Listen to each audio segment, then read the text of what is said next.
Tak lama lagi tuan-tuan.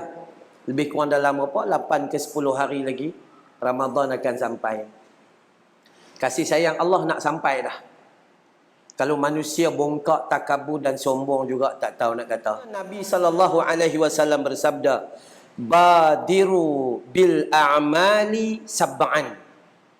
Segeralah kamu melakukan amal saleh itu 7 perkara. Hal tantaziruna?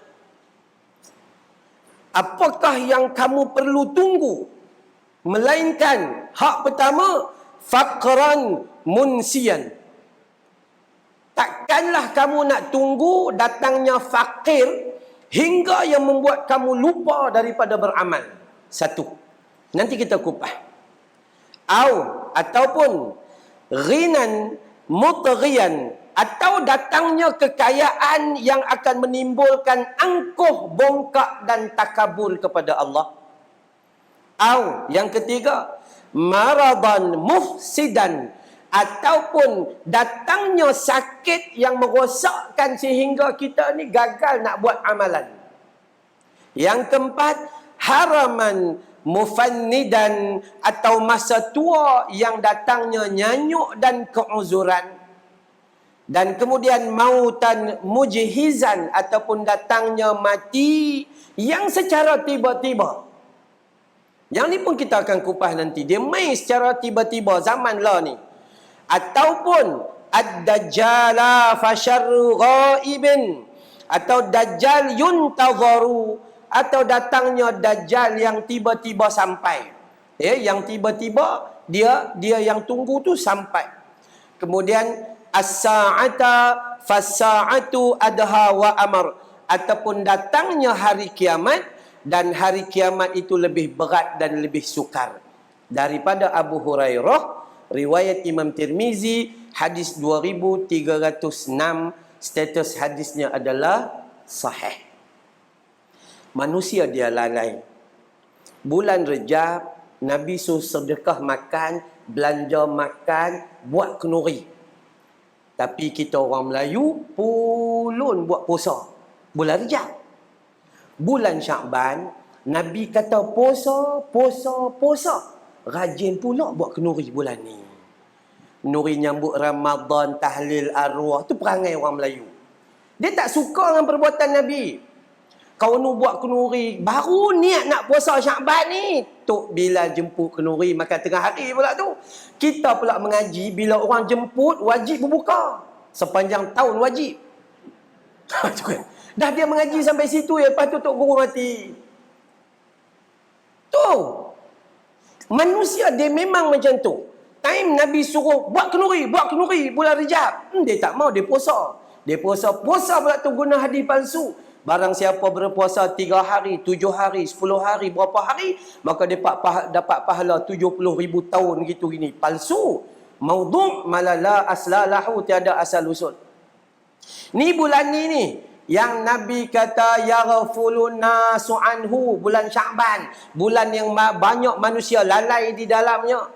Apa lalai? Patutnya bulan ni kita prepare nak pi Ramadan, letak faiza kita letakkan i'tiqad yang kuat, usaha yang kuat nak bagi Ramadan ni elok.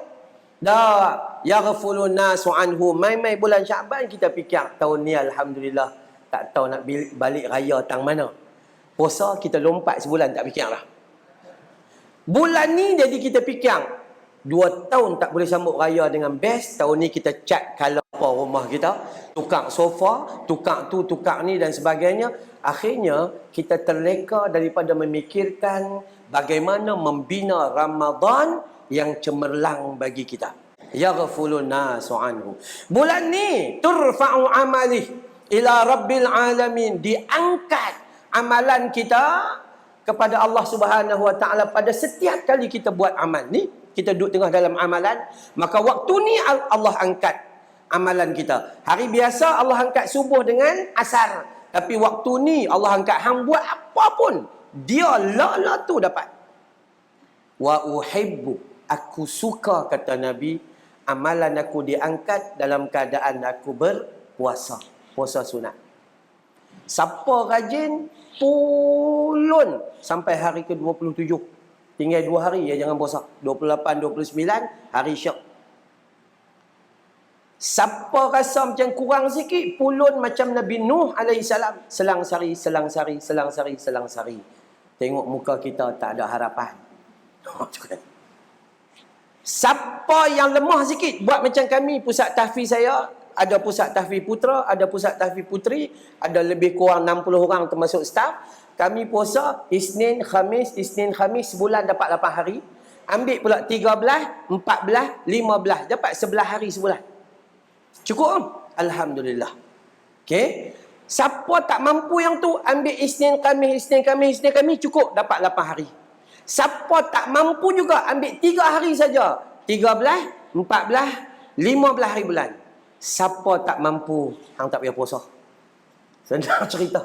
Tapi bila hang tak puasa, hang jangan lupa ada lagi satu kemampuan. Bersedekah kepada orang yang berbuka puasa. Allahu Akbar. Bagaimana kita nak memanfaatkan umur kita? Hak tu yang paling penting sekali. Baik. Mari kita tengok dekat sini nah. Bila mana kata Abu Hurairah, Nabi SAW bersabda, badiru bil a'mali sab'an. Ya, hendaklah kamu menyegerakan amal sebelum tibanya 7 perkara. Ya, tantaziruna illa, apakah kamu nak menunggu masa faqran munsian, iaitu datangnya kefakiran. Datangnya kefakiran yang melupakan kamu, membuat kamu sibuk. Masalah ni duk boleh buat kerja. Hari tu PKP, apa pun tak boleh buat. Orang meniaga kena stop, goreng pisang hancur. Dia tinggal dia punya barang dekat tepi jalan dengan barang-barang dia sekalipun hilang. Pi balik tinggal rumputnya. Payung dia hilang, apa pun hilang. Ada orang kena buang kerja di kawasan Bukit Beruntung. Kan kita kan hub automobil apa semua ni kan ya. Semua ni pun berapa banyak manusia yang kena buang kerja, berapa banyak syarikat kecil yang terpaksa tutup. Allahu Akbar. Sangat banyak. Dalam keadaan kita mampu ni, kata Nabi, jangan tunggu sampai kita jadi fakir. Kerana kefakiran itu menyebabkan kita sibuk duk cari duit sampai kita terlupa bahawa rezeki itu kepunyaan Allah Subhanahu Wa Taala. Tuan-tuan, rata-rata kita pi. Bila kita pi ziarah orang susah, kesedihan pertama yang kita lihat adalah mereka tidak berapa jaga salat. Hak tu pertama sekali lah. Tapi kita nak marah kat mereka pun tak boleh. Sebab Nabi dah kata dah, kemiskinan yang melampau akan menyebabkan kepada kita lebih dekat kepada benda-benda yang melalaikan. Sibuk duk buat itu, sibuk duk buat ni, sibuk lah. Ya? Maka jangan tunggu perkara tersebut. Tak lama lagi tuan-tuan. Lebih kurang dalam berapa? 8 ke 10 hari lagi. Ramadan akan sampai. Kasih sayang Allah nak sampai dah. Kalau manusia bongkak, takabur dan sombong juga tak tahu nak kata. Di mai bulan Ramadan tu, awal-awal dalam surah Al-Baqarah, surah kedua ayat 183 dah bagi tahu dah. Ya ayyuhalladzina amanu kutiba alaikumus siyamu kama kutiba alal ladzina min qablikum la'allakum tattaqun. Puasa tu rupa-rupanya Allah suruh kita puasa sebab Allah nak angkat darjat keimanan kita di sisi dia. Allah kalau tak bagi kita puasa pun tak ada masalah. Kita puasa bukan ada untung apa dengan Allah Ta'ala, tak ada. Kalau kita puasa kan, kita tak puasa kan, yang rugi adalah kita, yang untung adalah kita. Allah Ta'ala ni dia bagi asbab. Hampa buat puasa, la'allakum tattaqun. Hampa akan jadi orang yang bertakwa kepada Allah Subhanahu Wa Ta'ala. Tu pun manusia, dia tak mau juga.